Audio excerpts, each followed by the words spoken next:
नमस्कार, आदाब, सत श्री अकाल दोस्तों। Welcome to current affairs express.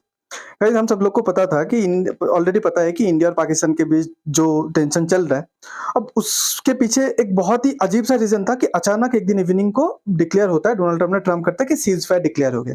तो किसी को पता नहीं चल रहा था, जब इंडिया के पास अपर हैंड था तो इंडिया ने क्यों एग्री किया सीज़ फायर के लिए। तो इसका मेन पीछे का रीज़न है, आपको पता है कि पाकिस्तान ने जब ड्रोन अटैक किया था, उस दिन रात को इंडियन एयर फोर्स ने पाकिस्तान का मल्टीपल एयरबेस पे अटैक किया था, जो सैटेलाइट इमेज से बाद में कंफर्म भी हुआ था। अब उस टाइम पे जब अटैक हुआ था तो आप लोग देख पा रहे हैं कि पहली बात है, डोनाल्ड ट्रम्प ने अचानक आके बहुत प्रेशर देना चालू कर दिया जिस दिन अटैक हुआ उसके नेक्स्ट डे पे। ठीक है, तो डोनाल्ड ट्रम्प ने ट्वीट करता है कि मैंने इंडिया पाकिस्तान को समझाया कि हम दोनों बहुत ट्रेड करेंगे, आप लोग अगर मेरी बात नहीं सुनेंगे तो हम लोग ट्रेड बंद कर देंगे। अब ये जब अटैक हुआ था पाकिस्तान की एयरबेस पे, तो उस टाइम पे एक पाकिस्तान का मेजर इंपॉर्टेंट एयरबेस था जिसका नाम था आपका नूर खान एयरबेस। अब जनरली एयरबेस बनाता है कि ताकि दूसरे कंट्री के ऊपर उस बेस से फाइटर जेट टेक ऑफ करके अटैक कर पाए, बट ये नूर खान जो एयरबेस है इसको बनाया गया था नूर खान के आजू बाजू पाकिस्तान का न्यूक्लियर साइट था। अब जनरली एक कंट्री का न्यूक्लियर साइट के बारे में जनरली दूसरे कंट्री को एग्जैक्ट इन्फॉर्मेशन नहीं होता है, न्यूक्लियर साइट हमेशा छुपा के रखा जाता है। ठीक है, तो जब ये न्यूक्लियर साइट हिडन था, अब इंडिया को पता नहीं था, और नूर खान एयरबेस बनाया गया था ताकि अगर कोई अटैक होता है ये न्यूक्लियर साइट पे तो नूर खान एयरबेस से ताकि उसको टेक डाउन कर पाए, मिसाइल को, ये अटैक को रोक पाए। उसके बाद देखिए डोनाल्ड ट्रम्प ने एक ट्वीट करता है जिस ट्वीट के ऊपर सबको डाउट था, पहले उतना तो कंफर्मेशन नहीं आया पर अभी डॉट टू डॉट कनेक्ट हो रहा है। उस ट्वीट पे क्या लिखा था देखिए कि mister Trump also said that US official had stop the nuclear conflict. अब आप लोग सोच रहे हैं न्यूक्लियर कॉन्फ्लिक्ट तो स्टार्ट हुआ ही नहीं था, तो कैसे स्टॉप कर दिया बिटवीन इंडिया एंड पाकिस्तान। उसके बाद लिखते हैं I think it could have been a bad nuclear war. Millions of people could have been killed. I am so very proud of that. मतलब क्या है, वो बोल रहे हैं कि मिलियंस ऑफ पीपल मर जाता अगर मैं इंटरव्यू नहीं करता। तो इसका मतलब क्या हुआ कि जनरली एक वॉर पे मिलियंस ऑफ पीपल नहीं मरते, 100,000 मरता है, मिलियंस नहीं मरते, मिलियंस मतलब 10 लाख होते हैं। तो जब एक न्यूक्लियर अटैक होता है तभी जाके इतना सारा सिविलियंस, आर्मी मतलब पर्सनल का डेथ होता है। उसके बाद अभी अब वॉर स्टॉप हो गया। स्टॉप होने के बाद देखिए इधर दिखा रहा है कि यूएस का ना, यूनाइटेड स्टेट का एक न्यूक्लियर ऑडिट एयरक्राफ्ट है जो क्या करता है, अगर किसी भी जगह न्यूक्लियर अटैक होता है तो ये एयरक्राफ्ट जाता है, जाके देखता है कि कितना रेडिएशन स्प्रेड हुआ है। ये एयरक्राफ्ट को इस्लामाबाद और रावलपिंडी के ऊपर ऐसे सर्किल करते हुए दिख रहा था। तो अब इस पे सबको डाउट आया। ठीक है, ये एक रीजन है। दूसरा रीजन है देखिए, इजिप्शियन एयरफोर्स का ट्रांसपोर्ट प्लेन जो पाकिस्तान पे लैंड करता है बोरोन लेके। अब पहली बात है, यूएस का एक एयरक्राफ्ट रावलपिंडी के ऊपर चक्कर काट रहा है, इजिप्ट का एक प्लेन बोरोन लेके पाकिस्तान पे एयरबेस पे लैंड करता है। तो ये दोनों का डॉट क्या कनेक्ट होता है कि बोला जा रहा है कि जब इंडिया ने हिट किया था नूर खान एयरबेस को, तो इंडिया ने पाकिस्तान का न्यूक्लियर साइट को भी हिट कर दिया था। जब इंडिया ने पाकिस्तान का न्यूक्लियर साइट को हिट किया था उसी टाइम न्यूक्लियर रेडिएशन लीक हो गया था आजू बाजू एरिया पे। तो इसीलिए पाकिस्तान का जो प्राइम मिनिस्टर था वो डरते डरते अपने मतलब डोनाल्ड ट्रम्प को कॉल किया। डोनाल्ड ट्रम्प भी पैनिक पे आ गए, इंडिया को बोला आपने गलती से या जाने अनजाने में किसी भी रीजन से उनका न्यूक्लियर साइट को हिट कर दिया है और उधर से रेडिएशन लीक हो रहा है। तो इसके बाद अब यूएस का ये एयरक्राफ्ट आप देख पा रहे हैं, ये आया है, वो कितना रेडिएशन लीक हुआ है उसको मेजर करने के लिए आया है। अब बोरोन किस लिए लेके इजिप्शियन एयरपोर्ट, देखिए इजिप्ट पे जो है रिवर नाइल है, रिवर नाइल के आजू बाजू मतलब बहुत बोरोन मिलता है, और बोरोन क्या होता है, रेडिएशन को एब्सॉर्ब कर लेता है। ठीक है, रेडिएशन को स्प्रेड नहीं होता।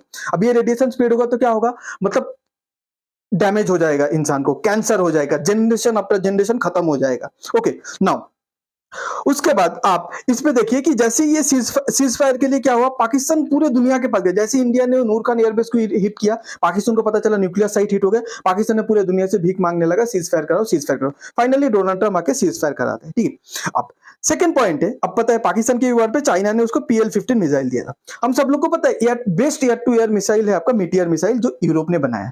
चाइनीज ने एक मिसाइल बनाया PL-15, और चाइनीज पूरे दुनिया पे ये एडवर्टाइजमेंट किया, ये PL-15 is equals to Europe का जो आता है MBDA का फॉर्म है आपका मीटियर मिसाइल। ओके, तो अब चाइनीज अमेरिकन भी डरता था कि शायद PL-15 अगर मीटियर मिसाइल जैसा सही में हो जाएगा तो बहुत बड़ा प्रॉब्लम हो जाएगा, क्योंकि अमेरिका जब चाइना के साथ फाइट करेगा, PL-15 अमेरिका को पता है मीटियर मिसाइल कितना कैपेबल है।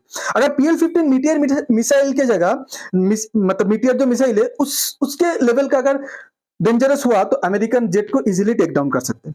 अब इंडिया ने इजीली PL-15 को टेक डाउन किया। ओके, PL-15 को मतलब आपको इंटरसेप्ट किया, किसी PL-15 अपना टारगेट मिस कर गया, तो अमेरिका को एक फायदा हो गया इस वॉर से कि अमेरिका को पता चल गया कि चाइनीज एक मतलब उन लोग सिर्फ एडवर्टाइज ऑन पेपर ही सही है, रियल ग्राउंड पे उन लोग काम नहीं कर पाते, ठीक है। अब उसके बाद टर्किश भी अपना ड्रोन को, Turkish drone are the best drone, ऐसे एडवर्टाइजमेंट पूरा कर रहा था। टर्किश 300 टू 400 ड्रोन एक नाइट पे, ठीक है। इंडिया ने क्या किया, पाकिस्तान ने अटैक किया, 300 टू 400 ड्रोन भेजे इंडियन बॉर्डर पे। इंडिया ने हर एक ड्रोन को हिट डाउन किया, ठीक है, शॉट डाउन किया है। अब ये बोला जा रहा है कि ये जो इंडिया का मतलब, और हाँ चाइना का और एक क्या है, HQ9 जो बोला जाता है अमेरिका का, दो, ठीक है, दो मिसाइल डिफेंस सिस्टम है जो बहुत अच्छा है, एक है पैट्रियट और एक है थार्ड, ओके। अब चाइना ने HQ9 भी खुद बनाया था, बना के पाकिस्तान को भी सेल किया, और इसका भी एडवर्टाइजमेंट होता था, ये अमेरिका का पैट्रियट जैसा है। अब उसको तो एक ही ब्रह्मोस ने सिंगल टारगेट पे मार दिया, वो भी पूरा डिस्ट्रॉय कर दिया एक बैटरी को। उसके बाद देखिए चाइनीज जो सिटीजन है वो क्या बोलने लगा कि पाकिस्तान ने HQ9 जैसा बेहतरीन बेस्ट एयर डिफेंस सिस्टम को हैंडल नहीं कर पाया। अब एक बात बताता हूं, मानता हूं पाकिस्तान हर एक वॉर हारा है, ठीक है, इंडिया के साथ, बट जो हारता है उसको कुछ ना कुछ एक्सपीरियंस तो होगा। तो ऐसा हो नहीं सकता कि पाकिस्तान को एक इक्विपमेंट चलाना नहीं आता, वो वॉर पे हारा है, कुछ तो दिखा। चाइना तो वर्ल्ड वॉर 2 के बाद एक भी वॉर लड़ा ही नहीं है, पाकिस्तान तो कितना वॉर लड़ा है। तो पाकिस्तान के पास जितना वॉर एक्सपीरियंस है that is way better than China, China से बहुत ज्यादा वॉर एक्सपीरियंस है। तो उन लोग एक डिफेंस सिस्टम को चला नहीं पाएगा, ये तो हो नहीं सकता, मैं तो नहीं मानूंगा। जिसका एक ही मतलब है, चाइनीज का डिफेंस सिस्टम उतना कैपेबल नहीं है, ठीक है। उसके बाद देखिए ये सब होने के बाद एक जो, अब ये सब किसने किया, इंडियन वेपन ने किया। तो इसीलिए यूएसए ने भी इंडियन वेपन का बहुत तारीफ किया, ठीक है। तो बोला कि इंडियन वेपन्स ऑन पेपर के साथ साथ हमेशा प्रैक्टिकल पे वॉर रेडी है, ठीक है। उसके बाद देखिए ये है चाइना का, ये है टर्की का ड्रोन, जो पाकिस्तान ने एक रात पे 300 टू 400 यही ड्रोन भेजा था इंडिया पे, इंडिया को अटैक करने के लिए।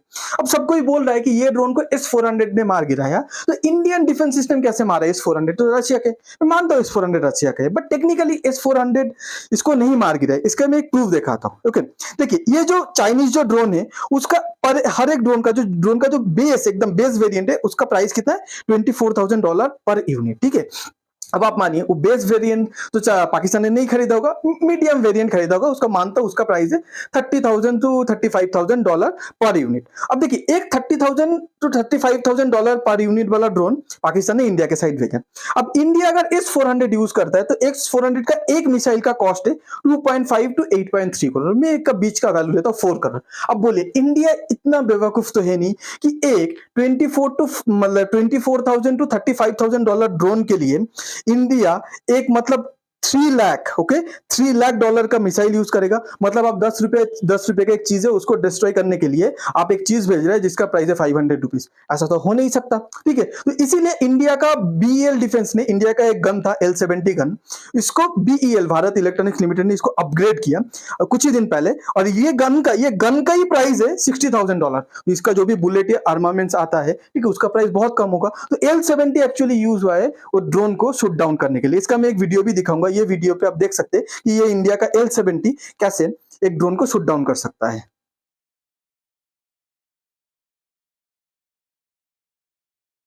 तो आप इस पे देख पा रहे हैं ये एक L-70 गन है।